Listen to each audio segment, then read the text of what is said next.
বলিউডের অন্যতম অভিনেত্রী কঙ্গনা রানাওয়াত রিল থেকে রিয়েল লাইফে বেশ আলোচিত সমালোচিত। ভারতের ক্ষমতাসীন রাজনৈতিক দল বিজেপির কড়া সমর্থক এই কুইন অভিনেত্রী। এবার হিমাচল প্রদেশের মান্ডি লোকসভা কেন্দ্রের বিজেপি প্রার্থী হয়েছেন কঙ্গনা রানাওয়াত। মনোনয়নপত্র জমা দেওয়ার পরেই সম্পত্তির পরিমাণ নিয়ে ভক্তদের মাঝে শুরু হয়েছে আলোচনা সমালোচনা।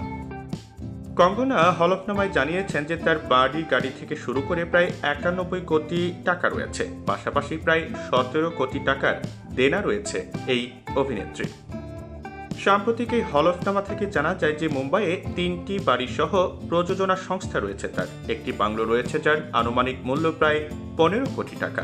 কয়েক বছর আগে জন্মভূমি মানালিতে একটি বাড়ি বানিয়েছেন যার বাজার মূল্য প্রায় 16 কোটি টাকা।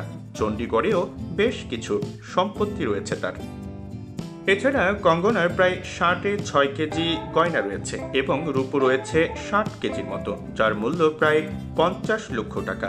ব্যাংকে রয়েছে প্রায় 1.5 কোটি টাকা। অভিনেত্রীর বেশ কিছু বিলাসবহুল গাড়ি রয়েছে, সঙ্গে একটি স্কুটারও আছে। 2022-2023 অর্থ বছরে অভিনেত্রীর বার্ষিক আয় ছিল প্রায় 4 কোটি টাকা।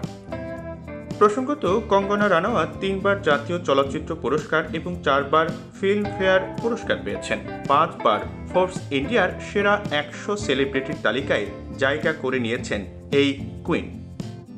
মূলত 2014 সালে মুক্তিপ্রাপ্ত কুইন ছবিতে অসাধারণ অভিনয়ের জন্য তাকে বলিউডের রানী বলা হয়। বিভিন্ন সময় বিতর্কের কারণে সংবাদ শিরোনামে এসেছেন এই বলিউড কুইন।